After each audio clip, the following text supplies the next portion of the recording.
Welcome back to LearnPianoLive.com. My name is Jamin, and as you can tell from the countdown clock, the lesson is about to get started. In case you're new with this, there's a few things I'd like to show you to help you throughout the lesson. So this lesson is about reharmonization. That means we're going to take an existing song and we're going to find new chords to play over the same melody.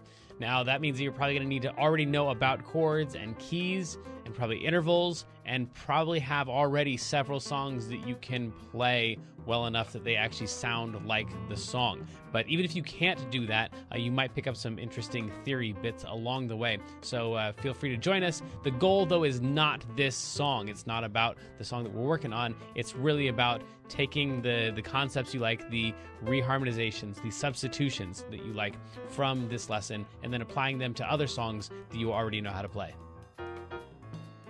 These lessons are always guided and shaped by your questions, and if you're live with us today, there's a couple different ways you can do that. One is in the public live chat, and the other is the Ask Jamin a Question button, where you can ask me a question privately, and I won't share your identity in case you're afraid that your question is stupid. But it's not.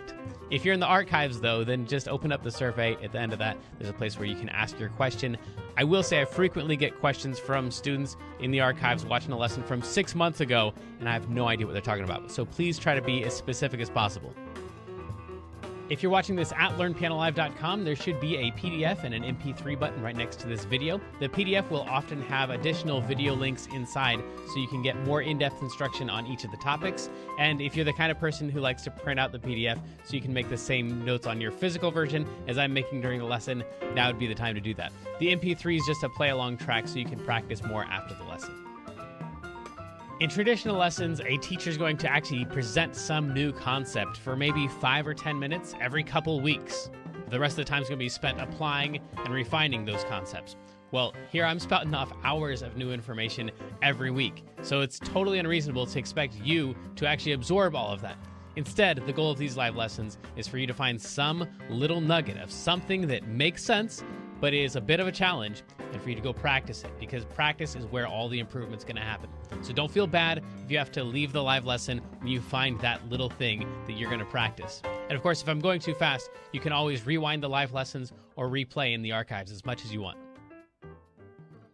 If these live lessons start feeling random or meandering, it's because they are, on purpose. So if you're the kind of person who wants classical training with a step-by-step method, then you're going to want to check out Kloppel Academy on the website. It's included in your live lesson subscription, so you can do both or either. And the upper levels are seriously hard work, but it's going to take you all the way from ground zero all the way up to being ready to enter any major music college as a piano major in classical or jazz.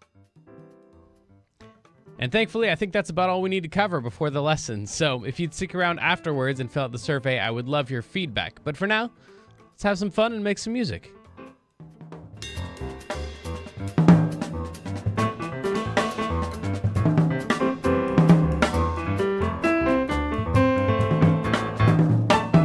Sun is shining in the sky. There ain't a cloud in sight. It's stopped raining. Everybody's in the play, and don't you know it's a beautiful new day?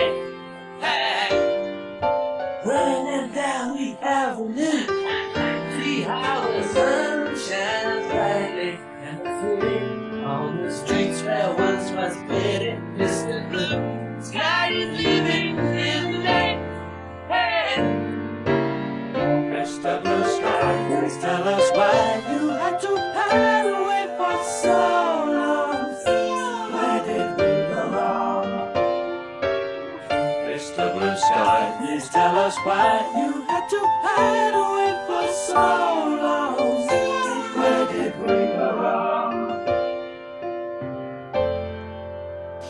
Or something like that. I don't know. Today we're going to try reharmonizing the song Mr. Blue Sky. So last week we did the tutorial on this song. So hopefully already you can just play the chords to this thing, or at least you understand the chords. I know for some of you guys, you like to show up and just like pay attention to the concepts and not really play all of them. That's fine. If you got like take one thing away and then try that on some other song, that's perfectly fine. And like, that's how I use other tutorials too. I'll show up and like, if they do something that's cool, like, oh wait, hang on, I care about that chord. Out of maybe a half-hour lesson, I'll take like one chord or one voicing away or one reharm trick or whatever. So don't feel like you got to play through all this stuff, but where I am starting from is last week's lesson where we played through all the chords, where we played something like this. Sun is shining in the sky. There ain't a cloud in sight. It stopped raining. Everybody's in the play. And don't you know, it's a beautiful new day. Hey. So if you can't already do that, then probably time to go back and try to make sense of some of that stuff in order to like be able to springboard from there into today's lesson. And we don't have Kendra moderating the chat today, so I'm going to try to keep track of all the stuff that's going on there. If you got any questions for me, go ahead and throw them in there, but it might not be as quick a response today as normal. Okay, so the first thing we want to do in reharming this stuff, especially for like jazz-ish reharmonizations, is to take the root of each chord and go a note on both sides. Now, don't forget that for this song, we're not in the key of C, where all the notes are white. We do have one note in here. All the B's are supposed to be flat. We talked about this a little bit last week. So we're in the key of F, where F is the kind of the focus, the home base, the resting point of the song, and then we've got B flats to worry about in there. And so we're just going to take every chord that we're going to play and take the root of the chord and play the note that's on both sides of it, staying inside of the key. So I'm about to break that rule on a couple of these chords, but in general, this would be how we would play this F chord. We'd still play the root down here, and we'd play that. Now, as with all the chords, on an F chord, it doesn't matter that you play an F and an A and a C, as long as you're playing an F and an A and a C, or an F and an A and a C, or an F and an A and a C. Then that's all an F chord, right? So then same thing when we add in this, what we're calling the 7s and the 9s. The notes are on both sides of the root of the chord. It doesn't matter where you put them. So you can put them right there, or if you prefer, you can put them up there, or you can mix it up. You can play like that. This is the same set of notes. It's still E and G and A and C with an F in the bass. So you can voice these however you want to, but probably the easiest way to get at it is just to play your regular chord, if you can already do that, and play the note that's on both sides of the root of the chord. So that'd be our F chord. Then for our E minor, we'd play this, and I'd throw in the 7, the note that's on the left of the root of the chord. But if you want to throw in the 9, you probably don't want to make that. That sounds a little bit funky to me, so I'd probably play this one even though it's outside of the key. So on that E minor, on pretty much on all my minor chords, yeah, if I'm going to put a 9 in, it's almost always going to be a whole step above the root. So this would be a half step above the root because there's no other note in between here. So this is the very next note over. This is 2 notes over, 2 half steps up. So this would be a whole step from here to here. So I would play, if I was going to play the 9, I would play that one right there, even though it goes outside of the key. So then on the A, we're just going to play the note that's on both sides. And for this one also, we're going to go outside of the key. We're going to play those notes right there. It doesn't look like I've gone outside of the key until you remember that we're supposed to be playing B flats because we're in the key of F. So this one's technically not in the key.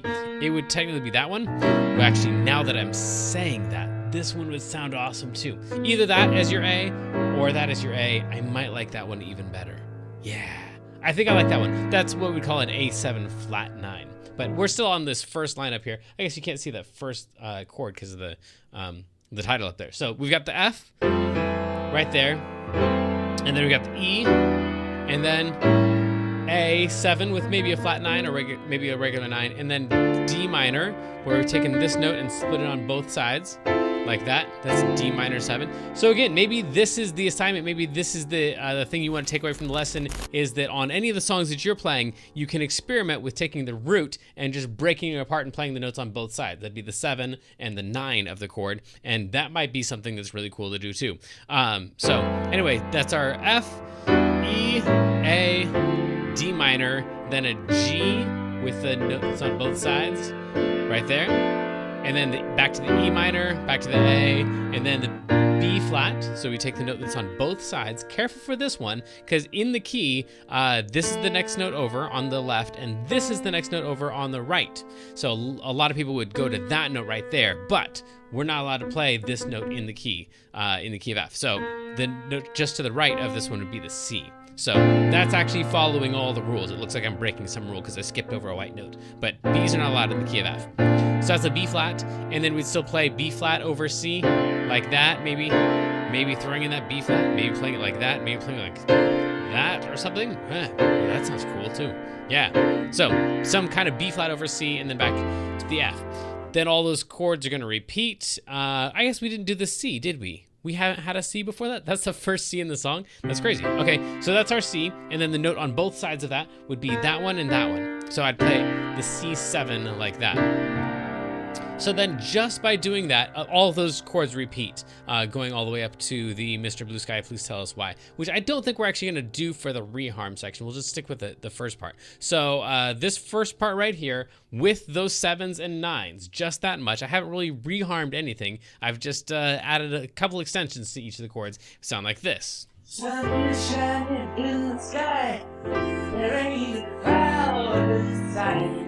It's stopped raining. Everybody's in the play. And don't you know, it's a beautiful new day. Hey, running down the avenue. See how the sun shines brightly and free on the streets where once was pity. Mr. Blue Sky is living in the day. Hey. So that's quite a change already, and we haven't even really changed any chords. We've just added the 7s and the 9s, which again, that might be all that you want to do. But if we want to write like a solo on top of this, well, that actually is kind of tied up in today's feature of the day, which is the term of the day. So the term that we're going to use today is head, the head of the song. That is where you're playing like all of the right notes. We're not improvising anything at all. So in a lot of the songs that we're playing, we're after we play the song once through the regular way, we're also making up a solo. We're improvising on top of that. And during the improvising part, we're still playing all the same chords in the same order. So like if I was going to improvise over this one, we'd play the F chord, and then we'd play the E to the A to the D, but I wouldn't play the regular melody. I'd play something else that I was making up, probably staying in the key of F, and you could try that along with maybe last week's play along track where it's just the chords. But when we play the actual melody, that's called the head of the song, and then we've got all the other solos that are the improvised things. So if someone's talking about the head of the song, that just means don't solo, don't make up stuff, just play the regular, the right notes, as some people will call it. So we're going to get into the intermediate version of this, where we spin our random wheel and learn all kinds of reharm concepts after this short break. So sadly, the lesson preview has come to an end, and it's time to say goodbye to everyone watching the free streams. Of course, paying subscribers at learnpianolive.com can continue watching this lesson and several hundred others like it in the archives. So come on over and check us out, and if you like what you saw, at least like and subscribe, and then tell your friends to head on over to learnpianolive.com to start enjoying this journey with us.